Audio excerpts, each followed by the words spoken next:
Hey guys, நான் ஆகாஷ் விஜய். இன்னைக்கு எபிசோடில் நம்ம ஒரு எக்ஸ்டர்னல் மானிட்டர் பற்றி தான் டிஸ்கஸ் பண்ண போகிறோம். நீங்கள் ஒரு ப்ராஜெக்ட் பண்ண போகிறீங்க, ஒரு ஷார்ட் ஃபிலிம் பண்ண போகிறீங்க அப்படின்னா கண்டிப்பாக ஒரு எக்ஸ்டர்னல் மானிட்டர் அப்படிங்கிறது உங்களுக்கு தேவை.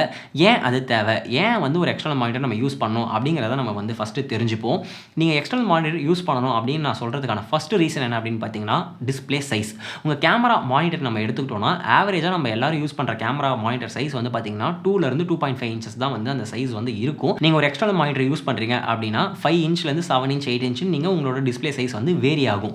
இப்போது கேமரா மானிட்டரில் நீங்கள் அந்த சின்ன அந்த 2.5 இன்ச் டிஸ்பிளே நம்ம வச்சுக்கிட்டோம்னா அதுக்குள்ளேயே பார்த்தீங்கன்னா exposure, aperture, shutter speed, audio மீட்டர்னு சொல்லி எல்லா இன்ஃபர்மேஷனும் அதில் இருக்கும். அதை தாண்டி தான் நீங்கள் ஃப்ரேம் எப்படி இருக்குது அப்படிங்கிறதே பார்க்கணும். பட் இப்போ நீங்கள் ஒரு எக்ஸ்டர்னல் மானிட்டர் யூஸ் பண்ணுறீங்க அப்படின்னா உங்களுக்கு இந்த டிஸ்டர்பன்ஸ் எதுவுமே இல்லாமல் கிளியராக ஃபீடை உங்களால் பார்க்க முடியும். ஸோ உங்களோட ஃப்ரேமை நீங்கள் கரெக்டாக ஜட்ஜ் பண்ணி உங்களால் ஷூட் பண்ண முடியும். ஸோ இது first reason. Second point, exposure tools. நம்ம எல்லாரும் யூஸ் பண்ணுற காமனான கேமராஸில் இருக்கக்கூடிய எக்ஸ்போஷர் டூல்ஸ் என்னவா இருக்கும் அப்படின்னு பார்த்தீங்கன்னா, மீட்டரிங் மோட் இருக்கும், ஜீப்ராஸ் இருக்கும், ஹிஸ்டோகிராம் இருக்கும். அதை தாண்டி பெருசாக எக்ஸ்போஷர் டூல்ஸ் உங்களுக்கு தேவை அப்படின்னா நீங்கள் அட்வான்ஸ் கேமராவில் தான் அதெல்லாம் பார்க்க முடியும். நம்ம ஆவரேஜாக யூஸ் பண்ணுற நம்ம கேமராஸில் அதெல்லாம் இருக்காது. பட் நீங்கள் ஒரு எக்ஸ்டர்னல் மானிட்டர் யூஸ் பண்ணும்போது உங்களால் இந்த ஜீப்ராஸ், ஹிஸ்டோகிராம் இதையும் யூஸ் பண்ண முடியும். இதை தாண்டி உங்களுக்கு ஒரு vector scope, false colours, parade, wave form இப்படின்னு சொல்லி உங்களுக்கு நிறைய ஆப்ஷன்ஸ் அவைலபிளாக இருக்கும். ஸோ உங்களால் ப்ராப்பராக உங்களோட எக்ஸ்போஷரை செட் பண்ண முடியும் அண்ட் ஃப்ரேமில் இருக்கக்கூடிய கலர்ஸையும் உங்களால் கரெக்டாக டிட்டர்மைன் பண்ண முடியும். தேர்ட், ரொம்ப ரொம்ப முக்கியமான ஒரு பாயிண்ட் பிரைட்னஸ். நீங்கள் அவுட்டோரில் ஷூட் பண்ணுறீங்க, அதுவும் டைரக்ட் சன்லைட்லாம் ஷூட் பண்ணுறீங்க அப்படின்னா உங்களோட கேமரா மானிட்டரில் உங்களுக்கு எதுவுமே தெரியாது. ஏன்னா கேமரா மானிட்டரில் பார்த்தீங்கன்னா நிட்ஸ் ரொம்ப கம்மியாக இருக்கும். 250 to 300 நிட்ஸ் தான் நம்ம கேமரா மானிட்டரில் இருக்கும். அது என்ன ப்ரோ நிட்ஸ் அப்படின்னா, அந்த பிரைட்னஸ் லெவலை குறிக்கிறதுக்கான ஒரு வார்த்தைன்னு வச்சுக்கோங்களேன். அந்த நிட்ஸ் அப்படிங்கிறது அது ஒரு யூனிட்னு வச்சுக்கோங்க. இப்போ நம்ம கேமரா மானிட்டர்னு எடுத்துக்கிட்டோம்னா அதில் ஒரு 250 to 500 நிட்ஸ் தான் ஆவரேஜாக கேமரா மானிட்டரில் பிரைட்னஸ் லெவல் இருக்கும்னு நம்ம சொல்லலாம். நம்ம வீட்டில் யூஸ் பண்ணுற டெஸ்க்டாப்பாக இருக்கட்டும், டிவியாக இருக்கட்டும், அதெல்லாமே அரௌண்ட் இதே தான் வரும். பட் நீங்கள் ஒரு எக்ஸ்டர்னல் மானிட்டர்னு யூஸ் பண்ணும்போது உங்களுக்கு ஒரு 2500 நிட்ஸ் நீங்கள் யூஸ் பண்ணுறீங்க அப்படின்னா உங்களுக்கு அவுட்டோரில் டைரக்ட் சன்லைட்டில் கூட உங்களால் உங்களோட இமேஜை கிளியராக பார்க்க முடியும். அந்த பிரைட்னஸ் உங்களுக்கு ரொம்ப ரொம்ப யூஸ்ஃபுல்லாக இருக்கும். நாலாவது, ரொம்ப ரொம்ப முக்கியமான ஒரு பாயிண்ட் ஃபோக்கஸ் அசிஸ்ட். நீங்கள் ஒரு சினிமோட்டோகிராஃபராக நீங்கள் எந்த தப்பு வேணாலுமே பண்ணலாம். ஃப்ரேமை மாற்றி எடுத்துடலாம், கம்போசிஷன் தப்பாக எடுக்கலாம், இதெல்லாம் கூட யாரும் உங்களை பெருசாக கேள்வி கேட்க மாட்டாங்க. பட் ஒரு விஷயம் ஃபோக்கஸில் இல்லை அப்படின்னா முடிஞ்சு போச்சு. உங்களால் அதை ரெக்டிஃபை பண்ணுறதுங்கிறது பண்ணவே முடியாத ஒரு விஷயமாக தான் இருக்கும். இல்லை நீங்கள் அதை பண்ணணுனாலும் அதெல்லாம் பெரிய ப்ராசஸ், அதை ஓரம் வச்சுருவோம். ஸோ அப்போது நம்ம கேமரா மானிட்டரில் ஃபோக்கஸ் பண்ணுறது அப்படிங்கிறது பார்த்தீங்கன்னா அந்த சின்ன மானிட்டரில் ஒன்றுத்தையும் நீங்கள் ஜூம் பண்ணி ஃபோக்கஸ் பண்ணுறதுன்றது ரொம்ப கஷ்டம். அதில் ஃபோக்கஸ் ஸ்பீக்கிங் இருந்தாலும் அதை வச்சு பண்ணுறதுங்கிறது கஷ்டம். நீங்கள் ஒரு எக்ஸ்டர்னல் மானிட்டர் யூஸ் பண்ணும்போது உங்களுக்கு ஃபர்ஸ்ட் ஆஃப் ஆல் அந்த டிஸ்பிளேவே பெருசாக வந்துடும். ஸோ ஃபோக்கஸில் இல்லையா இருக்கா அப்படிங்கிறது உங்களுக்கு கிளியராக தெரிஞ்சிடும். அப்படி இல்லைனா கூட உங்களால் அழகாக அதிலே ஜூம் பண்ணி பார்த்து ஃபோக்கஸ் இருக்கா இல்லையா இப்படிங்கிற இன்ஃபர்மேஷனை கிளியராக நீங்கள் தெரிஞ்சுக்கலாம். ஸோ இதுக்காகவே நீங்கள் ஒரு எக்ஸ்டர்னல் மானிட்டரில் இன்வெஸ்ட் பண்ண வேண்டியது அப்படிங்கிறது ரொம்ப முக்கியமான விஷயமா இருக்குது. ஃபிஃப்த் பாயிண்ட், நீங்கள் கேமராவில் இப்போ லாகில் ஷூட் பண்ணுறீங்க அப்படின்னா நீங்கள் எக்ஸ்டர்னல் மானிட்டர் யூஸ் பண்ணும்போது நீங்கள் அதிலே லட்டு இம்போர்ட் பண்ணி உங்களுக்கு அவுட்புட் என்ன மாதிரி வரப்போகுது அப்படிங்கிற ஒரு பேசிக் ஐடியா உங்களுக்கு ஷூட்லேயே கிடச்சிடும். நம்ம லாகில் ஷூட் பண்ணுறோம், நம்ம போய் டிஐ பண்ணி தான் நம்ம தெரிஞ்சுக்கணும் அப்படிங்கிற ஒரு விஷயம் இல்லாமல் ஷூட் பண்ணும்போதே ஒரு பேசிக் ஐடியாவோட ஷூட் பண்ணிங்கன்னா உங்களால் கிளியராக லைட்டிங் பண்ண முடியும், கலர்ஸ் டிட்டர்மைன் பண்ண முடியும். ஸோ இதுக்கு எல்லாத்துக்குமே பார்த்தீங்கன்னா ஒரு எக்ஸ்டர்னல் டிஸ்பிளே யூஸ்ஃபுல்லாக இருக்கும். ஸோ இந்த ரீசனால தான் பார்த்தீங்கன்னா நீங்கள் ஒரு எக்ஸ்டர்னல் மானிட்டர் யூஸ் பண்ணணும் அப்படின்னு சொல்லி நாங்கள் சொல்கிறோம். இப்போ எங்களுக்கு பார்த்தீங்கன்னா ஃபீல்ட் வேர்ல்ட்லேருந்து LED 5.5 inch 3000 nits monitor sent பண்ணியிருக்காங்க. ஆல்ரெடி அதை சென்ட் பண்ணியிருந்தாங்க. நாங்கள் அதை ஒரு 10 டேஸாக யூஸ் பண்ணியிருக்கோம். நிறைய ப்ராஜெக்ட்ஸும் ஷூட் பண்ணியிருக்கோம். நீங்கள் ஆல்ரெடி பெண்டிங் ப்ராஜெக்ட் பார்த்துருப்பீங்க. அதுக்குமே பார்த்தீங்கன்னா நாங்கள் அந்த மானிட்டர் தான் யூஸ் பண்ணி ஷூட் பண்ணோம். அது இல்லாமல் சில யூடியூப் வீடியோஸ்க்கும் நம்ம அதை ஷூட் பண்ணோம் அண்ட் நம்ம வேறு ப்ராஜெக்ட்ஸ்க்கும் அதை யூஸ் பண்ணி பார்த்தோம். ஸோ இப்போ ஃபஸ்ட்டு நம்ம அதை அன்பாக்ஸ் பண்ணதை பார்த்துடலாம் அண்ட் அதில் என்னென்ன ஃபீச்சர்ஸ் இருக்குன்னு பார்த்துட்டு நாங்கள் இவ்வளோ நாள் யூஸ் பண்ணதில் அதில் இருக்கக்கூடிய ப்ரோஸ் என்ன, கான்ஸ் என்ன அப்படிங்கிறத டீட்டெயிலாக பார்த்துடலாம். ஃபஸ்ட்டு இப்போ அன்பாக்சிங். ஸோ கைஸ், நமக்கு ஃபீல்ட் வேர்ல்ட்லேருந்து பார்த்தீங்கன்னா ஒரு கேமரா மானிட்டர் ரிவ்யூ பண்ணுறதுக்காக வந்திருக்கு. ஸோ அதோட அன்பாக்சிங்கை நம்ம பார்ப்போம். ஸோ இது பார்த்தீங்கன்னா field world 5.5 inch 3000 nits ultra bright touch screen கொண்ட ஒரு மானிட்டர். இதில் என்னென்ன மாதிரியான ஸ்பெசிஃபிகேஷன்ஸ் கொடுத்துருக்காங்க அப்படின்னு பார்த்தீங்கன்னா, இது ஒரு full HD monitor and touch screen support பண்ணும். 4K 30 FPS வரைக்கும் சப்போர்ட் பண்ணும். இன் அண்ட் அவுட் ரெண்டுமே நம்ம எடுத்துக்கலாம். அண்ட் லட்டுமே நம்ம இம்போர்ட் பண்ணிக்கலாம். HDR சப்போர்ட் பண்ணும். DCயுமே நம்ம இன் அண்ட் அவுட் கொடுத்துக்கலாம். ஸோ இதெல்லாம் தான் இதில் ஸ்பெசிஃபிகேஷன்ஸாக கொடுத்துருக்காங்க. அப்படியே நம்ம பின்னாடி பார்த்தோன்னா இதில் F970 அப்படிங்கிற சோனி F970 பேட்டரி இது சப்போர்ட் பண்ணுது. பாக்ஸ்குள்ளே பார்த்தீங்கன்னா 5.5 இன்ச் ஃபுல் ஹெச்டி மானிட்டர் ஒன்று கொடுத்துருக்காங்க and HDMI to micro HDMI cable ஒன்று கொடுத்துருக்காங்க. அண்ட் கோல்ட் ஷூ மவுண்ட் வந்து கொடுத்துருக்காங்க. அட்ஜஸ்ட் பண்ணுறதுக்கு ஆலன் கீயும் கொடுத்துருக்காங்க. இது இல்லாமல் நமக்கு யூசர் மேனுவல் ஆஸ் யூஷுவல் வந்து உள்ள கொடுத்துருக்காங்க. ஸோ இதெல்லாம் தான் வந்து பாக்ஸில் இருக்கக்கூடிய ஐட்டம்ஸ். இப்போ இந்த மானிட்டரோட ரைட் டாப் கார்னரில் வந்து பார்த்தோம்னா நமக்கு பவர் ஆன் ஆஃப்க்கு ஒரு பட்டன் கொடுத்துருக்காங்க. அதே வந்து நம்ம டச் ஆன் ஆஃப்க்கும் வந்து யூஸ் பண்ணிக்கலாம். அப்படியே லெஃப்ட் ஹேண்ட் சைடு வந்து மெனுக்கு ஒரு ஸ்க்ரால் வீலும் கொடுத்துருக்காங்க. அப்படியே நம்ம ரைட் ஹேண்ட் சைடு வந்து போனோம்னா நமக்கு ஒரு ஹெட்ஃபோன் ஜாக் கொடுத்துருக்காங்க. HDMI in and out support பண்ணுறதுக்கு இன்புட்டும் கொடுத்துருக்காங்க. அண்ட் அப்படியே லெஃப்ட் ஹேண்ட் சைடில் ஒரு 1/4 inch த்ரெட் கொடுத்துருக்காங்க. இதை வந்து நம்ம வெர்டிக்கலாக வேணும்னா நம்ம மவுண்ட் பண்ணிக்கலாம். கீழே பார்த்தோம்னா நம்ம லட்டு இம்போர்ட் பண்ணிக்கிறதுக்கு ஒரு SD கார்டு ஸ்லாட் இருக்குது. அண்ட் கீழேயுமே வந்து ஒரு 1/4 inch த்ரெட் கொடுத்துருக்காங்க. நம்ம ஹாரிசான்டலாக வேணும்னா வந்து மவுண்ட் பண்ணிக்கலாம். அண்ட் DC வந்து நம்ம 12 voltage வரைக்கும் இன் கொடுத்துக்கலாம். அப்படி கொடுக்கும்போது நம்ம 8 voltage வரைக்கும் பவர் சப்ளை வெளியே எடுத்துக்கலாம். அண்ட் அப்படியே பின்னாடி பார்த்தோம்னா F970 பேட்டரிக்கான ஒரு ஸ்லாட்டும் கொடுத்துருக்காங்க. ஸோ இப்போ நம்ம இந்த மானிட்டரோட ஃபிசிக்கலாக இதில் என்னென்ன இருக்குது அப்படிங்கலாம் பார்த்தோம். இதில் வந்து பேட்டரி போட்டு உள்ள டச் எப்படி வேலை செய்யுது, பிரைட்னஸ்லாம் எப்படி இருக்குது, ஏன்னா 3000 nitsன்னு சொல்லியிருக்காங்க. ஸோ பிரைட்னஸ் எப்படி இருக்குது அப்படிங்கிறதெல்லாம் பார்ப்போம். இப்போதைக்கு நம்ம இதில் வந்து பேட்டரியை போட்டு இதை ஆன் பண்ணலாம்.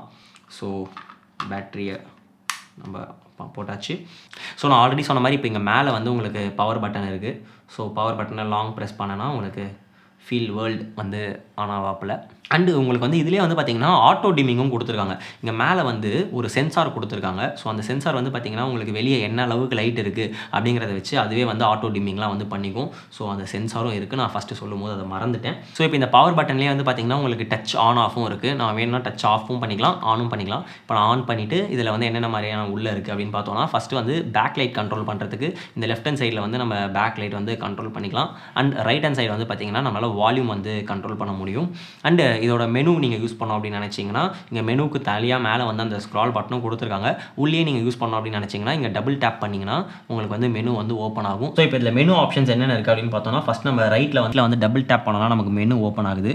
இப்போ அதில் நம்மளுக்கு வந்து பார்த்தீங்கன்னா ஃபஸ்ட்டு ஆல் வேவ்ஸ் இருக்குது. நீங்கள் ஆல் வேவ்ஸ் ஆன் பண்ணிக்கிட்டிங்கன்னா உங்களுக்கு இருக்கிற எல்லா எக்ஸ்போஷர் டூல்ஸும் வந்து ஆன் ஆகிடும். ஸோ அதை வச்சு நீங்கள் வந்து எக்ஸ்போஷர் வந்து செட் பண்ணிக்கலாம். நான் இப்போதைக்கு வந்து அதெல்லாமே ஆஃப் பண்ணிக்கிறேன். அண்ட் பரேட் வந்து நீங்கள் ஆன் ஆஃப் பண்ணிக்கலாம். வெக்டார்ஸ் இருக்குது, வெக்டாரும் நீங்கள் வந்து ஆன் ஆஃப் பண்ணிக்கலாம். அண்ட் ஹிஸ்டோகிராம் இருக்குது, ஹிஸ்டோகிராமும் நம்ம வேணும்னா ஆன் ஆஃப் பண்ணிக்கலாம். அண்ட் ஃபோக்கஸ் அசிஸ்ட் இருக்குது. ஸோ ஃபோக்கஸ் அசிஸ்ட் வச்சுக்கலாம், ஃபோக்கஸில் இருக்கா ஃப்ரேம் அப்படிங்கிறத பார்த்துக்கலாம். அண்ட் தென் நமக்கு ஆடியோ மீட்டர் இதுலேயே இருக்கும். அண்ட் நமக்கு ஜீப்ராஸ் இருக்குது, ஃபால்ஸ் கலர்ஸ் இருக்குது. இப்போ ஜீப்ராஸ் ஆன் பண்ணுறேன். ஸோ ஜீப்ராஸுமே வந்து உங்களுக்கு ஃபோக்கஸ் பண்ணுறதுக்கு யூஸ்ஃபுல்லாக இருக்கும். அண்ட் நம்மளுக்கு ஃபால்ஸ் கலர்ஸ் இருக்குது. ஸோ எக்ஸ்போஷர் செட் பண்ணுறதுக்கு உங்களுக்கு அது எல்லாத்துக்குமே வந்து நீங்கள் யூஸ் பண்ணிக்கலாம். ஸோ இதெல்லாமே இருக்குது. அண்ட் கீழேயுமே வந்து பார்த்திங்கன்னா இதோட ஷார்ட்கட்ஸ்லாம் இருக்குது. லைக் நீங்கள் பரேட் வேணும்னா இங்கேயே வந்து ஆன் ஆஃப் பண்ணிக்கலாம். உங்களுக்கு வேணும்னா வெக்டார் வந்து இங்கேயே ஆன் ஆஃப் பண்ணிக்கலாம். ஸோ இந்த மாதிரியான ஆப்ஷன்ஸ் எல்லாமே கீழே கொடுத்துருக்காங்க. ஸோ அதையுமே நம்ம வேணா வந்து யூஸ் பண்ணிக்கலாம். சைடில் நமக்கு வேறு என்னென்ன இருக்குது அப்படின்னு பார்த்தோம்னா 9 கிரிட் இருக்குது, ரூல் ஆஃப் தேர்ட்ஸ் இருக்குது. நம்ம வேணும்னா வந்து அதை ஆன் பண்ணி கரெக்டாக ஃப்ரேமிங் இருக்கான்றதை பார்த்துக்கலாம். அண்ட் நமக்கு சேஃப்டி மார்க்கரும் இருக்குது. அதில் வந்து இப்போ 70%, 80%, 90% கொடுத்துருக்காங்க. ஸோ நீங்கள் எவ்வளோ வேணுமோ நீங்கள் சூஸ் பண்ணி சேஃப்டி மார்க்கர் வந்து யூஸ் பண்ணிக்கலாம். அண்ட் தென் சென்டர் மார்க்கர், உங்கள் ஃப்ரேம் கரெக்டாக சென்டரில் இருக்கா அப்படின்னு பார்க்குறதுக்கும் ஆன் ஆஃப் இருக்குது. அண்ட் உங்களுக்கு வந்து மார்க்கர் மேட் அப்படிங்கிறது இப்போ நீங்கள் ஒரு இன்ஸ்டாகிராம் வீடியோ ஷூட் பண்ண போகிறீங்க, இல்லை வந்து வேறு ஏதோ ஒரு ஆஸ்பெக்ட் ரேஷியோவில் ஷூட் பண்ண போகிறீங்க அப்படின்னா நீங்கள் எடிட் பண்ணுறதுக்கு முன்னாடியே வந்து ஒரு பேசிக்காக இந்த ஐடியா இப்படி தான் வரப்போகுது, நம்ம இந்த ஆஸ்பெக்ட் ரேஷியோவில் கட் பண்ணால் இது இப்படி தான் வரும்னு சொல்லி நீங்கள் பேசிக்காக வந்து இப்போயே பார்த்துக்கலாம். ஷூட் பண்ணும்போதே வந்து நம்ம பார்த்துக்கலாம். ஸோ அதுக்கெல்லாமே உங்களுக்கு ரொம்ப யூஸ்ஃபுல்லாக இருக்கும். அண்ட் லாஸ்ட்டாக வந்து பார்த்திங்கன்னா இதுலேயே வந்து நமக்கு மார்க்கர் கலரும் வந்து மாற்றிக்கலாம். Like green, red, yellow, black, white, ப்ளூன்னு சொல்லி நிறைய கலர்ஸ் கொடுத்துருக்காங்க. நம்ம க்ரீனே வந்து வச்சுப்போம். ஸோ இதெல்லாமே ஆப்ஷன்ஸாக இருக்குது. அண்ட் தென் ஸ்கேன் மோட் அப்படின்னு ஒன்று கொடுத்துருக்காங்க. அது ஜஸ்ட் வந்து நமக்கு ஒரு ஜூம் பண்ணுற மாதிரி தான் அது. அண்ட் தென் நமக்கு வந்து வீடியோ ஆஸ்பெக்ட் ரேஷியோவுமே வந்து இருக்குது. ஸோ நீங்கள் இங்கேயே வந்து இதை ஸ்குவீஸ் பண்ணுறது 4:3 இது எப்படி இருக்கும், 5:4 எப்படி இருக்கும்னு சொல்லி நீங்கள் இங்கேயே வந்து பார்த்துக்கலாம். ஸ்ட்ரெச் பண்ணுறது அந்த மாதிரியும். அதே மாதிரி இப்போ நீங்கள் வந்து மாற்றணும், யூசர் கண்ட்ரோலாக வந்து மாற்றணும் அப்படின்னா நீங்கள் வந்து ஒன்றையும் தனித்தனியாக வந்து கண்ட்ரோல் பண்ணி வந்து சேஞ்ச் பண்ணிக்கலாம். நான் வந்து இப்போ நார்மலாக வந்து ஆட்டோ கொடுத்துட்றேன். ஸோ ஆட்டோ கொடுத்தா இன்புட் என்ன இருக்கோ அதையே வந்து அது எடுத்துக்கும். அண்ட் தென் அனமார்ஃபிக் மோடு இருக்குது. அனமார்ஃபிக்கில் நீங்கள் ஷூட் பண்ணுறீங்க, அனமார்ஃபிக் லென்ஸில் ஷூட் பண்ணுறீங்க அப்படின்னா 1.52x இல்லை 1.33x சொல்லி அதே வந்து உங்களுக்கு டீஸ்க்யூஸ் பண்ணியும் காட்டும். ஸோ இதெல்லாமே வந்து நீங்கள் அனமார்ஃபிக் லென்ஸில் ஷூட் பண்ணும்போது உங்களுக்கு ரொம்ப யூஸ்ஃபுல்லாக இருக்கும். அண்ட் உங்களுக்கு ஆட்டோ மிரரிங் ஆன் ஆஃப் பண்ணிக்கலாம். ஃப்ளிப் இருக்குது, ஃப்ளிப்பும் வந்து ஹாரிசான்டல், வெர்டிகல்னு சொல்லியிருக்கு. ஸோ அதெல்லாம் நீங்கள் ஆன் ஆஃப் பண்ணிக்கலாம். வேணும்னா ஜூம் பண்ணிக்கலாம், ஃப்ரீஸ் பண்ணிக்கலாம். ஸோ இந்த மாதிரியான பேசிக் கண்ட்ரோல்ஸ் எல்லாமே வந்து இதில் கொடுத்துருக்காங்க. அண்ட் நமக்கு அடுத்த செட்டிங்ஸில் வந்து பார்த்தோம்னா HDR வந்து மோட்ஸ் இருக்குது. ஸோ HDR என்ன மோடு வேணுமோ நம்ம வந்து வச்சு ஷூட் பண்ணிக்கலாம். அண்ட் லட் ஆன் ஆஃப் ஸ்விட்ச் கொடுத்துருக்காங்க. ஸோ லட் அப்ளை பண்ணால் எப்படி இருக்கும் அப்படிங்கிற மாதிரி நம்ம ஒரு வெர்ஷன் பார்த்துக்கலாம். லட் நம்ம ஏதாச்சும் இம்போர்ட் பண்ணணும் அப்படின்னா வந்து நம்ம இம்போர்ட்டும் பண்ணிக்கலாம் SD கார்டு போட்டு. அண்ட் தென் நமக்கு வந்து கலர் டெம்பரேச்சர் கொடுத்துருக்காங்க 5600 கெல்வினா இல்லை 6500 கெல்வினான்ற மாதிரி சேஞ்ச் பண்ணிக்கலாம். அண்ட் பேக் லைட் மோட் மேனுவலாக இல்லை வந்து ஆட்டோவா அப்படின்னு கேட்குது. இப்போ நீங்கள் வந்து ஆட்டோ அப்படின்னு வச்சிட்டிங்கன்னா மேலே இருக்கக்கூடிய சென்சார் மூலியமாக ஆட்டோ டிம்மிங் வந்து நடக்கும். ஸோ நீங்கள் இண்டோரில் ஷூட் பண்ணுறீங்க, ரொம்ப பிரைட்னஸ் கம்மியாக இருக்க இடத்துல ஷூட் பண்ணுறீங்கன்னா அதுவே வந்து பிரைட்னஸ் வந்து கம்மி பண்ணிக்கும். இப்போதைக்கு நம்ம வந்து மேனுவலே வச்சுப்போம். And then back light control பண்ணிக்கலாம். பிரைட்னஸ் கான்ட்ராஸ்ட்னு சொல்லி நார்மலாக இருக்கக்கூடிய டிஸ்பிளேல என்னென்ன கண்ட்ரோல்ஸ்லாம் இருக்குமோ அது எல்லாமே இருக்குது. அண்ட் தென் நெக்ஸ்ட் வந்து பார்த்திங்கன்னா நார்மல் செட்டிங்ஸ். இப்போ இந்த வீலை வந்து நீங்கள் எதுக்கு யூஸ் பண்ணுறீங்க, லைக் பேக் லைட்டுக்கு யூஸ் பண்ண போகிறீங்களா இல்லை வால்யூம்க்கு யூஸ் பண்ண போகிறீங்களான்னு சொல்லி நீங்கள் சேஞ்ச் பண்ணிக்கலாம். அண்ட் லாங்குவேஜ் வந்து இங்கிலீஷாக வேறு எதனா லாங்குவேஜாக, டிரான்ஸ்பரன்சி, ஓஎஸ்டி டைம், வால்யூம், மியூட்னு சொல்லி இதெல்லாம் நார்மலாக எல்லாத்துலேயுமே இருக்கக்கூடிய செட்டிங்ஸ் இருக்குது. அண்ட் லாஸ்ட்டாக வந்து பார்த்திங்கன்னா நமக்கு ஃபேன் ஸ்பீடை வந்து கண்ட்ரோல் பண்ணுற ஒரு ஆப்ஷனும் கொடுத்துருக்காங்க. இப்போ நீங்கள் பிரைட்னஸ் வந்து 3000 நிட்ஸில் வச்சு ஃபுல் பிரைட்னஸில் யூஸ் பண்ணும்போது உங்களால் இந்த ஃபேன் ஸ்பீடை வந்து கண்ட்ரோல் பண்ண முடியாது. பட் நீங்கள் வந்து பிரைட்னஸ் கம்மியாக யூஸ் பண்ணுறீங்க அப்படின்னும் போது எனக்கு அந்த நாய்ஸை நான் ரெடியூஸ் பண்ணோம் அப்படின்னு நீங்கள் நினச்சிங்கன்னா இந்த ஃபேன் ஸ்பீடையுமே வந்து கண்ட்ரோல் பண்ணிக்கலாம். ஸோ இதெல்லாம் தான் வந்து இந்த இதில் செட்டிங்ஸாக வந்து ஃபீச்சர்ஸாக கொடுத்துருக்காங்க. ஸோ இப்போதைக்கு மானிட்டர் பார்க்க நல்லா இருக்குது. நம்ம இதை வந்து ப்ராக்டிக்கலாக யூஸ் பண்ணிவிட்டு ஒரு 10 டேஸ்க்கு அப்புறமா இதில் இருக்கக்கூடிய ப்ரோஸ் அண்ட் கான்ஸ்னு சொல்லி டீட்டெயிலான ரிவ்யூ பார்ப்போம். ஸோ இப்போ நம்ம இந்த ப்ராடக்ட்டோட டீட்டெயிலான ரிவ்யூக்குள்ளே வந்து போயிடலாம். நான் ஆல்ரெடி சொன்ன மாதிரி கடந்த 10 நாட்களாக வந்து நாங்கள் இதை யூஸ் பண்ணிக்கிட்டு இருக்கோம். இதை நாங்கள் டேரக்ட் சன்லைட்டில் யூஸ் பண்ணியிருக்கோம், இண்டோரில் யூஸ் பண்ணியிருக்கோம், ப்ராஜெக்ட்ஸ்க்கு யூஸ் பண்ணியிருக்கோம். ஸோ இப்படி பல விஷயத்தை யூஸ் பண்ணதால் எங்களோட இந்த 10 நாள் எக்ஸ்பீரியன்ஸில் இதில் நாங்கள் என்னென்ன ப்ரோஸ் பார்த்தோம், என்னென்ன கான்ஸ் பார்த்தோம் அப்படிங்கிறத இப்போ நான் ஒன்று ஒன்றா லிஸ்ட் பண்ணுறேன். ஃபர்ஸ்ட் ப்ரோ என்ன அப்படின்னு பார்த்தீங்கன்னா இவங்களோட 3000 நிட்ஸ் பிரைட்னஸ் லெவல்ன்றது உண்மையிலேயே ஒரு பயங்கரமான ப்ரோன்னு சொல்லலாம். ஏன்னா டேரக்ட் சன்லைட்டில் வைக்கும்போது கூட நமக்கு இமேஜ் வந்து கிளியராக தெரியுது, அதில் எந்த பிரச்சனையுமே இல்லை. அதே மாதிரி நாங்கள் பயந்த ஒரு விஷயம் என்ன அப்படின்னு பார்த்தீங்கன்னா இவங்க 3000 நிட்ஸ் பிரைட்னஸ் லெவல் கொடுத்துருக்கிறதால பேட்டரி கன்சம்ஷன் பயங்கரமாக இருக்குமோ அப்படின்னு சொல்லி நாங்கள் பயந்தோம். பட் நாங்கள் வந்து அவங்க ஆல்ரெடி ரெக்கமெண்ட் பண்ண அந்த F970 பேட்டரி தான் நாங்களுமே வந்து யூஸ் பண்ணோம். அதில் நாங்கள் 3000 நிட்ஸில் ஃபுல் பிரைட்னஸில் யூஸ் பண்ணாலுமே கூட எங்களுக்கு 5 to 6 hours வந்து ரொம்ப அழகாக பேட்டரி வந்து நின்றுச்சு. நீங்கள் வந்து இன்னும் எனக்கு அதிகமாக தேவை அப்படின்னு நினைக்கிறீங்கன்னா நீங்கள் பிரைட்னஸ் லெவலில் கம்மி பண்ணி கூட இன்னும் கொஞ்சம் நேரம் எக்ஸ்ட்ராவாக வந்து உங்களால் யூஸ் பண்ணிக்க முடியும். ஸோ இதெல்லாமே வந்து ஒரு நல்ல பாசிட்டிவாக வந்து நான் பார்க்குறேன். அதே மாதிரி நீங்கள் இந்த பேட்டரியை யூஸ் பண்ணியே வந்து பார்த்தீங்கன்னா நீங்கள் வேறு ஏதாச்சும் ஒரு ஒயர்லெஸ் டிரான்ஸ்மிட்டர் யூஸ் பண்ண போகிறீங்க அப்படின்னா கூட இதுலேருந்தே உங்களுக்கு பவர் சப்ளையும் எடுத்துக்கலாம். இது வந்து இந்த மானிட்டருக்கு மட்டுமே இருக்கக்கூடிய ஒரு ஃபீச்சர். ஸோ இதெல்லாமே வந்து பாராட்ட வேண்டிய விஷயங்களாக இருக்குது. அதே மாதிரி இது 3000 நிட்ஸ் பிரைட்னஸ் லெவலில் ஒர்க் ஆகிறதால ஃபேன் நாய்ஸ் ரொம்ப அதிகமாக இருக்கும் அப்படின்னு சொல்லி நாங்கள் டெஸ்ட் பண்ணோம். பட் அதில் வந்து நாய்ஸ் வந்து அந்தளவுக்கு டிஸ்டர்பிங்காக இல்லை அப்படின்னு சொல்லலாம். இல்லை எனக்கு அந்த நாய்ஸ் கூட வரக்கூடாது அப்படின்னு நீங்கள் நினச்சிங்கன்னா இதில் ஃபேன் ஸ்பீட் கண்ட்ரோல் பண்ணுற ஆப்ஷனும் கொடுத்துருக்காங்க. இதெல்லாமே ரொம்ப ரொம்ப முக்கியமான பாசிட்டிவ்ஸ். அண்ட் ஆல்சோ இதில் வந்து நமக்கு ஸ்கேலிங் இஷ்யூஸ் எதுவுமே வரல. நம்ம கேமரா மானிட்டரில் என்ன பார்க்குறோமோ அதே தான் வந்து நம்மளால் எக்ஸ்டர்னல் மானிட்டர்லையும் பார்க்க முடியுது. ஸோ ஸ்கேலிங் இஷ்யூஸ் எதுவும் இல்லை. அதே மாதிரி HDMI அவுட்டும் கொடுத்துருக்காங்க. ஸோ நீங்கள் வேறு ஏதோ ஒரு மானிட்டர் கனெக்ட் பண்ண போகிறீங்க, லூப் பண்ண போகிறீங்க அப்படின்னா கூட உங்களால் வந்து பண்ணிக்க முடியும். அதுலேயும் எந்த பிரச்சனையும் இல்லை. அதே மாதிரி HDR-ம் சப்போர்ட் பண்ணுது, ஆட்டோ ஃபிளிப்பிங்கும் சப்போர்ட் பண்ணுது. ஸோ இதெல்லாமே இந்த மானிட்டரில் இருக்கக்கூடிய பாசிட்டிவ்ஸ். அண்ட் இதில் இருக்கக்கூடிய நெகட்டிவ்ஸ் என்னென்ன அப்படின்னு பார்த்தீங்கன்னா ஃபர்ஸ்ட் இருக்கக்கூடிய பிரச்சனை அப்படின்னா இவங்க இந்த பட்ஜெட்டில் கொடுத்துருக்கிறது நம்ம வந்து பாராட்ட வேண்டிய ஒரு விஷயம் தான். ஏன்னா இவ்வளோ ஃபீச்சர்ஸ் இந்த மாதிரியான விஷயங்கள்லாம் இந்த பட்ஜெட்டில் கிடைக்கிறதுன்றது வெரி குட். ஆனால் அந்த காம்ப்ரமைஸ் அப்படிங்கிறது எங்கே நடந்திருக்குன்னு பார்த்தீங்கன்னா அந்த பில்டு குவாலிட்டியில் அந்த பிளாஸ்டிக் வந்து கொஞ்சம் டீசெண்டான பிளாஸ்டிக்கில் கொடுத்துருக்காங்க. பட் அது இன்னும் கொஞ்சம் பெட்டராக கொடுத்துருந்தா நமக்கு வந்து அது ஒரு லாங் டேர்ம் யூஸ் பண்ணுறதுக்கு இன்னும் கொஞ்சம் பெட்டராக இருந்திருக்கலாம் அப்படிங்கிறது ஒரு பாயிண்ட். அண்ட் செகண்ட் இதில் இருக்கக்கூடிய பிரச்சனை என்ன அப்படின்னு பார்த்தீங்கன்னா ஹீட்டிங் இஷ்யூஸ். நமக்கு வந்து 3000 நிட்ஸ் அப்படின்னு சொல்லும் போதே வந்து பேக் ஆஃப் தி மைண்ட் வந்து கண்டிப்பாக பிரைட்னஸ் அதிகமாக இருக்க போகுது, ஃபேன் நாய்ஸ் இருக்க போகுது, பேட்டரி கன்சம்ஷன் பயங்கரமாக இருக்க போகுதுன்றது எல்லாமே நமக்கு தோணுன விஷயங்கள் தான். பட் இது வந்து பார்த்தீங்கன்னா 2-3 இடத்துல தப்பிச்சிச்சு. லைக் பேட்டரி கன்சம்ஷன் நல்லா இருக்குது, நமக்கு ஃபேன் நாய்ஸ் பிரச்சனை இல்லை, லைக் அங்கெல்லாம் தப்பிச்சிச்சு. பட் இந்த மானிட்டர் வந்து ஹீட்டிங்கில் வந்து மாட்டிக்கிச்சு. நீங்கள் வந்து ஒரு ப்ரொலாங்டு பீரியட் வந்து ஷூட் பண்ணுறீங்க அப்படின்னா வந்து உங்களுக்கு ஹீட் வந்து பயங்கரமாக ஜென்ரேட் ஆகுது. மானிட்டரில் கையவே வைக்க முடியல, அந்த அளவுக்கு வந்து ஹீட் ஜென்ரேட் ஆகுது அப்படின்னு நம்ம சொல்லலாம். அண்ட் லாஸ்ட்டாக இருக்கக்கூடிய கான் என்ன அப்படின்னு பார்த்தீங்கன்னா நீங்கள் கேமராவில் வந்து ப்ரிவியூ பார்க்கலாம் அப்படின்னு சொல்லி பட்டன் அமுக்குனீங்கன்னா ஒரு 7 to 10 செகண்ட்ஸ் வந்து உங்களுக்கு இந்த எக்ஸ்டர்னல் மானிட்டரில் ப்ளே ஆகிறதுக்கு ஒரு டிலே ஆகுது. அது வந்து நம்ம கொஞ்சம் அட்ஜஸ்ட் பண்ணிக்க வேண்டியதாக தான் இருக்குது. பட் இந்த டிலே வந்து கம்மி பண்ணுறதுக்கு இவங்க ஃபியூச்சரில் ஃபர்ம்வேர் அப்டேட் எதனா கொடுத்தாங்கன்னா ரொம்ப நல்லாயிருக்கும். ஸோ கொடுப்பாங்கன்னு நம்புவோம். ஸோ இதெல்லாம் தான் வந்து இந்த மானிட்டரை நாங்கள் யூஸ் பண்ணதில் எங்களுக்கு இருந்தக்கூடிய ப்ரோஸ் அண்ட் கான்ஸ் அப்படின்னு சொல்லலாம்.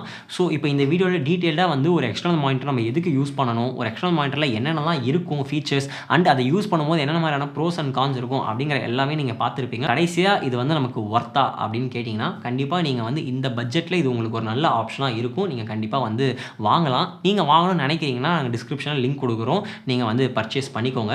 ஸோ இந்த வீடியோவில் வந்து நம்ம ஒரு எக்ஸ்டர்னல் மானிட்டர் வந்து ஏன் யூஸ் பண்ணணும், அதை எப்படி யூஸ் பண்ணணும், அதை யூஸ் பண்ணும்போது என்னென்ன மாதிரியான பிரச்சனைகள் வரும் அப்படிங்கிற எல்லாமே டீட்டெயிலாக வந்து நம்ம பார்த்தோம். ஸோ உங்களுக்கு யூஸ்ஃபுல்லாக இருந்திருக்கும் அப்படின்னு சொல்லி நாங்கள் நம்புகிறோம். இந்த வீடியோ உங்களுக்கு யூஸ்ஃபுல்லாக இருக்குது, இதே மாதிரி நிறைய வீடியோஸ் நீங்கள் எதிர்பார்க்குறீங்க அப்படின்னா நம்ம வீடியோவை லைக் பண்ணிக்கோங்க. அண்ட் என்னென்ன மாதிரியான கண்டென்ட்லாம் எதிர்பார்க்குறீங்க அப்படிங்கிறதையும் கீழே காமெண்ட் செக்ஷனில் சொல்லிட்டு மறக்காமல் டேக் ஓகேன்ற சேனலை சப்ஸ்கிரைப் பண்ணி பக்கத்தில் இருக்க பெல் ஐக்கானையும் ப்ரெஸ் பண்ணிக்கோங்க.